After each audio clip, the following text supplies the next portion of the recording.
একজন মেধাবী ছাত্র হঠাৎ করে একটি ব্যাট ক্লাস শিক্ষকের দিকে ছুড়ে মারলো, কিন্তু অবাক করার বিষয় পরের মুহূর্তে যা ঘটলো তা দেখে পুরো ক্লাস হতবাক। শিক্ষক এত শক্তিশালী কিভাবে? পরের দিন ছাত্ররা আবার শিক্ষককে ফাঁদে ফেলার জন্য তার চেয়ারে আঠা লাগিয়ে রাখলো। তারা অপেক্ষা করতে লাগলো শিক্ষক বসে আটকে গেলে মজা দেখবে। একজন ছাত্র মজা করে জিজ্ঞেস করলো, স্যার আপনি কি উঠতে পারবেন? কিন্তু শিক্ষক একদম স্বাভাবিক ভাবে উঠে দাঁড়ালেন। সবাই অবাক হয়ে গেল, এটা কিভাবে সম্ভব? আসলে তারা জানতো না তাদের এই শিক্ষক কোনো সাধারণ মানুষ নন। তিনি একসময় এলাকার ভয়ঙ্কর গ্যাং লিডার ছিলেন, কিন্তু মারামারি হানাহানির জীবন ছেড়ে দিয়ে এখন তিনি স্কুলের শিক্ষকতা করছেন। প্রথম দিনে তিনি দেখলেন এই ক্লাসটা খুবই ভয়ঙ্কর। ধনী পরিবারের বকাটে ছেলেরা ভরা, তারা কোনো শিক্ষককে সম্মান করে না। ইতিমধ্যে 80 জন শিক্ষককে তার হাসপাতালে পাঠিয়েছে। ক্লাসে ঢুকেই তিনি দেখলেন কেউ তাস খেলছে, কেউ টেবিল টেনিস খেলছে, কিন্তু তিনি রাগ না করে বললেন, বল এভাবে নয়, এভাবে খেলতে হয়। তারপর শান্তভাবে বললেন, চলো এখন ক্লাস শুরু করি। বন্ধুরা, তার আগে দেখি আমার আল্লাহর সুন্দর নামটি দেখে কারা কারা লাইক দেয়, আর আল্লাহকে ভালোবাসলে অবশ্যই চ্যানেলটি সাবস্ক্রাইব করে যাবেন। তারপর ছাত্ররা খেপে গিয়ে শিক্ষকের দিকে জিনিসপত্র ছুড়ে মারলো, কিন্তু শিক্ষক সহজেই সব সামলে নিলেন এবং সবাইকে শায়েস্তা করলেন। একদিন ছাত্ররা তার গাড়িতে নকল বোমা বসিয়ে তাকে ভয় দেখাতে চাইলো, কিন্তু আশ্চর্যের বিষয় শিক্ষক সত্যি বুঝতে পারলেন গাড়িতে বোমা আছে।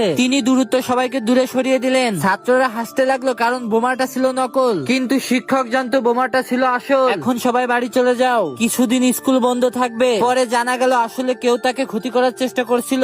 শিক্ষক নিজের পুরনো পরিচয়ে ফিরে গিয়ে দোষীদের খুঁজে বের করলেন এবং কঠোরভাবে সতর্ক করলেন, আমার ছাত্রদের যদি আর কেউ আঘাত করে আমি কাউকে ছাড়বো না। এই ঘটনার পর ছাত্ররা বুঝতে পারলো এই শিক্ষক শুধু শক্তিশালী নন, তিনি তাদের সত্যি রক্ষা করেন। ধীরে ধীরে তার প্রতি তারা শ্রদ্ধাশীল হয়ে উঠলো এবং পড়াশোনা